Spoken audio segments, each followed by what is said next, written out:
ఇక్కడ చాలా మంది ఎడ్యుకేటెడ్ ఉన్నారు, చాలా మంది డిగ్రీలు చదివిన వాళ్ళు, పీజీలు చదివిన వాళ్ళు, లేదా 10th క్లాస్ అయినా చదివిన వాళ్ళు పాఠాల్లో చెప్పారు. ప్రజాస్వామ్యం గురించి చెప్పారు కదా, పాఠాల్లో ఏమని చెప్పారు మీకు తెలుసు కదా. ఇటువంటిది ఈ రోజున ఓటు అనేది పవిత్రత పోయింది. ఓటుకి నోటు అక్రమ సంబంధం ఏర్పడింది. ఓటు పవిత్రతని కాపాడుదామా వద్దా?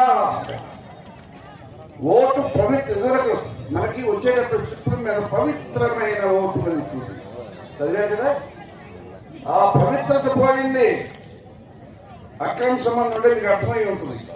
ఇంకా అందుకని నేను ఊరికి చెప్పడం చాలా కష్టం. నేనేమంటానంటే ఎక్కడో ప్రారంభం కావాలి. దేశం మొత్తాన్ని నేను తిరగలేదు, రాష్ట్రాన్ని నేనే మార్చలేదు.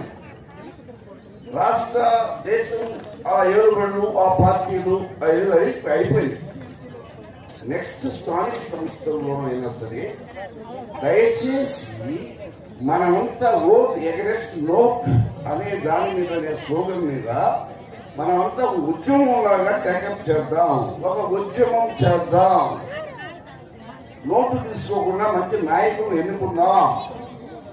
ధనస్వామ్యం దొరికే నాయకులు పోయి అడిగినా పత్రాలైనా ఏం చేసినా పని చేస్తారు తప్ప పని చేసిన దాంట్లో 30% జేబుల్లో పోతే 70% ఇప్పుడు జరుగుతాయి. ప్రజాస్వామ్యబద్ధంగా వచ్చిన నాయకులైతే 1% కూడా వేస్ట్ కాదు. అంతా క్వాలిటీలో జరుగుతుంది. ఇందాకన్నారు మీరు హక్కు కోల్పోతారు. హక్కు సంగతి అట్లా ఉంటుంది.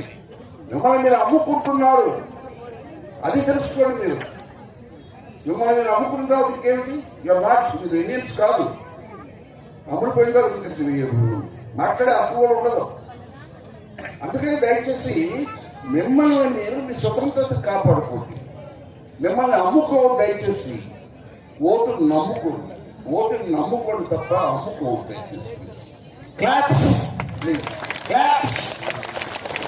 ఓటు అనేది వజ్రాయుధం అండి. వజ్రాయుధాన్ని మనం సరైన దిశలో ప్రయోగిస్తే ఈ వ్యవస్థలో సమూలమైన మార్పు వస్తుంది. మిత్రుడు మాట్లాడతారు. అందరికీ నమస్కారం. నా పేరు కుమార్. నేను పోయినసారి ఎలక్షన్స్ లో ఒక పార్టీ తరఫున క్యాంపెయిన్ చేశాను.